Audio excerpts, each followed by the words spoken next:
আসসালামু আলাইকুম দর্শক, কেমন আছেন সবাই? আমি শান্ত আছি আপনাদের সাথে। আবারও স্বাগতম নতুন একটি ব্লগে। আজকে আমাদের মশিউরের মন ভালো নাই, তাই আমরা মশিউরের মন ভালো করানোর জন্য যাচ্ছি গাজীপুরের শালনার অদূরে কারখানা বাজারে। এই প্রচণ্ড গরমে মন এবং শরীরটাকে একটু শীতল করতে চলে আসতে পারেন গাজীপুরের কারখানা বাজারে। যাই হোক, দেখা যাক সামনে আমাদের জন্য কী অপেক্ষা করছে। অবশেষে আমরা চলে এসেছি গাজীপুরের সেই বিখ্যাত কারখানা বাজার। হাঁটতে হাঁটতে চোখে পড়লো স্বপ্নচূড়া নামে একটি ছোট হোটেল। মশিউর এটার ব্যাপারে বলতেছিল এখানে ঢুকলে কিনা গলা কেটে রেখে দেবে। এখন আমি কারখানা বাজারের মূল অংশ দেখানোর চেষ্টা করতেছি। এই হচ্ছে রাস্তা, রাস্তার এক পাশে আছে পুকুর আর এক পাশে হচ্ছে নদী। এই যে এই পাশটাই হচ্ছে নদী এবং নদীর ওই পাশে আছে আপনার রেল লাইন। নদীর উপর দিয়ে রেল লাইন চলে গেছে, দৃশ্যটা অনেকই সুন্দর, মনোমুগ্ধকর। এই যে হচ্ছে রেল লাইনের একটা ব্রিজ, এই ব্রিজটা হচ্ছে ট্রেন ব্রিজ। এখানে একটা ছোট রিসোর্ট আছে কুপোতিদের জন্য। আর এই হচ্ছে রাস্তা। আর সামনে দেখতে পারবেন রাস্তার এই পাশে থাকবে একটা বড় পুকুর। পুকুরে প্রচুর পরিমাণে মাছ চাষ করা হয়। পুকুরটা অনেক বড়, বিশাল বড়। এই যে দেখতেছেন বিশাল বড় পুকুর, এখানে অনেক মাছ চাষ করা হয়। এই মোটামুটি গরমের সময় এখানে আসলে আপনার ভালো লাগবে, কারণ এক পাশে নদী, এক পাশে পুকুর, ঠান্ডা। এই যে ভাইয়ারা শুরু করে দিয়েছে রেগুলারলি যা করেন তাই, ব্যাপকভাবে ফটোশুট করতেছে ভাই। ওনার দাঁড়ানোর স্টাইলটা কিন্তু জোস ছিল, হ্যাঁ। আবার এই যে দেখেন ফটো তোলার স্টাইলটাও কিন্তু অনেক জোস ছিল। আমি শুধু চিন্তা করলাম, ভাই এই বাড়িওয়ালার কত টাকা, এই বাড়ির মালিকের কত টাকা, এরকম একটা প্রাকৃতিক পরিবেশে ঠান্ডা পরিবেশে বাড়ি করার পরেও তার বাড়িতে এসি লাগাইতে হয়েছে। তাহলে চিন্তা করেন তার কী পরিমাণ গরম। ব্যাপারটা ভাই আপনারাই চিন্তা। এই কারখানা বাজারের একটা বিশেষত্ব হচ্ছে কি, এদিকে প্রচুর বড় বড় পুকুর আছে এবং এখানে প্রচুর পরিমাণে মাছ চাষ করা হয়। ওই যে আপনারা যেটা ভিডিও স্ক্রিনে দেখতেছেন, মোবাইলের স্ক্রিনে যেটা দেখতেছেন, এগুলো কিন্তু মাছ। হ্যাঁ, প্রচুর পরিমাণে মাছ দেখতেছেন। মাছের অবস্থা কীভাবে, মানে খুবই সুন্দর একটা দৃশ্য আমার চোখে, আমার কাছে লাগলো এটা খুবই সুন্দর একটি দৃশ্য। এই পুকুরটা ভাই অনেক বড়, যত দূর আপনার চোখ যাবে দেখবেন শুধু পুকুরের পানি দেখা যাচ্ছে। এটা আসলে পুকুর না, ছোটখাটো একটা নদী। আসছে কারখানা বাজারের বিখ্যাত মাঠা।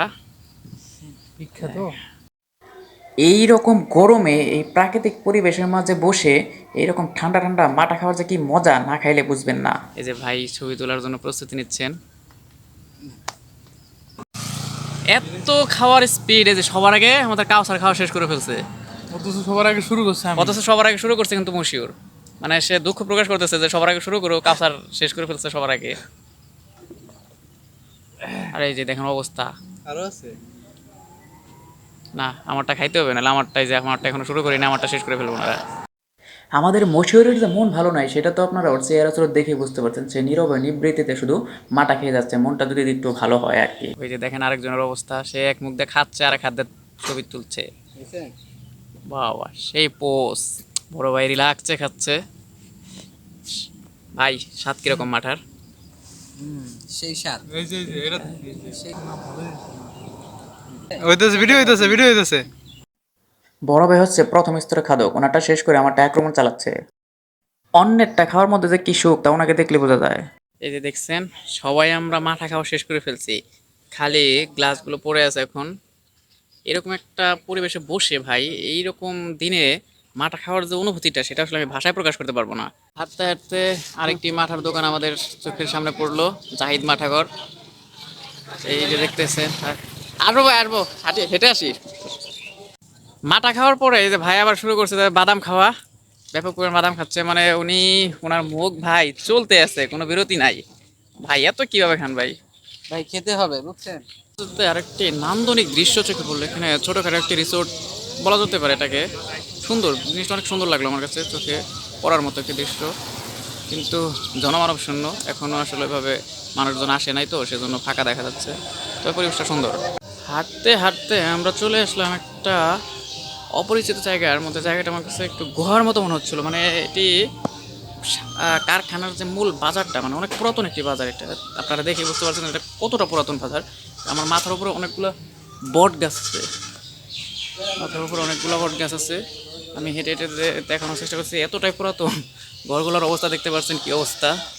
এই যে দেখেন কতটা পুরাতন বাজার, এতটাই পুরাতন বাজার। এই যে অনেকগুলো বট গাছ আছে মাথার উপরে, মানে এতটাই পুরাতন, বট গাছের ছায়ার কারণে সব অন্ধকার দেখা যাচ্ছে। দেখেন এই ঘরগুলো আপনারা দেখেন যে কতটা পুরাতন বাজার। অনেকগুলো বট গাছ ভাই, তাই না?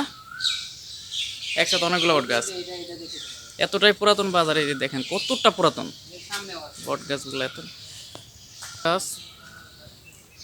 কতটা পুরাতন বাজার আপনি না আসলে আসলে বুঝতে পারবেন না। এই পুরাতন বাজারগুলো দেখতে হলে আপনার এই কারখানা বাজার আসতে হবে। এটা যে কত আগেকার আমি আসলে ধারণা করতে পারতেছি না, কাউকে জিজ্ঞাসা করলে পরে হয়তো বুঝতে পারতাম। এই যে দেখেন অনেকগুলা বট গাছ আছে এখানে, বড় বড় বড় বড় অনেকগুলা বট গাছ আছে। একে কারখানা বাজার না বলে বটতলা বাজার বললে হয়তো ভালো হতো, কারণ পরিবেশের সাথে জায়গার নামের একটা মিল থাকতো। এখানে অনেকগুলো ছোট ছোট কৃত্রিম পাহাড় দেখতে পেলাম আমরা। এখানে মানুষের হাতে তৈরি অনেকগুলো কৃত্রিম পাহাড় আছে। এই যে দেখেন কৃত্রিম পাহাড়, অনেকগুলো কৃত্রিম পাহাড়। তো এখানে আসার পর আমাদের মশিউরের এই মাটির পাহাড়গুলো দেখে তো তার মাটির ব্যবসা করার খুব ইচ্ছা হয়েছে। মাটির ব্যবসা করবো, মাটি যদি কেউ কিনে তাহলে দিব। ঘুরতে ঘুরতে আমরা চলে আসলাম কারখানা বাজার নদীর তীরে। আর এই নদী দেখলে ভাই আমার মনে পড়ে যায় সেই ছোট্টবেলায় নদীতে ল্যাংটা হয়ে লাফালাফি করার কথা। ডুবাইতে ডুবাইতে মুখে গজাইছে দাড়ি, চোখ হয়েছে লাল, তবু উঠি নাই যতক্ষণ মা পিঠের না উঠাইছে ছাল। এদের নিয়ে আর পারলাম না ভাই, যেখানে যায় সেখানেই শুধু ফটোশুট আর ফটোশুট। ব্যাপারটা হইলে এমন খাইতে না দেন, ছবি তুলতে দিতেই হবে। এই ব্রেঞ্চটা দেখে আমার গ্রামের কথা মনে পড়ে গেল। প্রচণ্ড গরমে মানুষ এখানে বসে আরাম করে বাতাস খাইতো, আর এখন পোলাপান এখানে বসে আরাম করে রাতে গাঁজা খায়। রাস্তার সাইডে পানির পাশে গাছের ছায়ার নিচে ব্রেঞ্চের ওপর বসে এরকম একটা মনোমুগ্ধকর পরিবেশে 2টা মুড়ি কিনে আমরা 4 ভাই মহব্বতের সহিত ভাগাভাগি করে খেলাম। তবে দুঃখ একটাই, পরিবেশটাই শুধু ভালো ছিল ভাই, মুড়িটা ভালো ছিল না। আসলে মুড়ি খাওয়ার পর যেটা বুঝলাম আমি, পরিবেশটাই ভালো ভাই, পরিবেশটাই ভালো, বাট মুড়িটা ভালো না।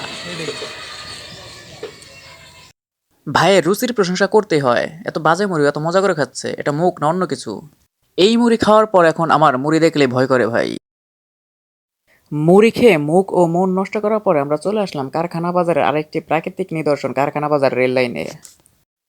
হাঁটতে হাঁটতে আমরা একটা ট্রেন ব্রিজের সামনে চলে আসলাম। আমরা ট্রেনের ব্রিজের সাইড দিয়ে হাঁটতেছিলাম, যেখান থেকে মানুষের জন্য হাঁটার রাস্তা তৈরি করা হয়েছে, কারণ আমরা প্রচুর ভয় পাই, যার কারণে আমরা মাঝখান দিয়ে হাঁটার সাহসটা পাই নাই। ভাই এটা আসলে ছবি তোলার কি পোজ?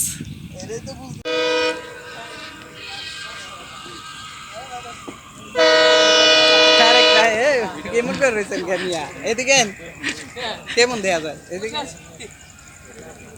আপনারা পুরো ভাইরাল করে দিবেন তো। এই মশিউর সাইডন। আচ্ছা ট্রেনের লাইটটা কিন্তু একদম সূর্যের মতো মনে হইতেছে না?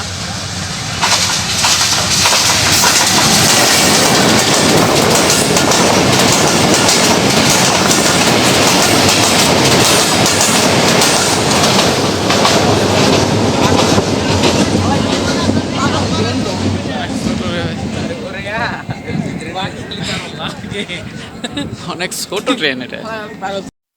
পরিশেষে ভ্রমণ পিয়াসুদের জন্য বলতে চাই, এখানে আসলে তেমন আহামরি কিছু নাই। আছে একটা রাস্তা, রাস্তার এক পাশে আছে একটা বড় পুকুর, আরেক পাশে আছে একটা নদী।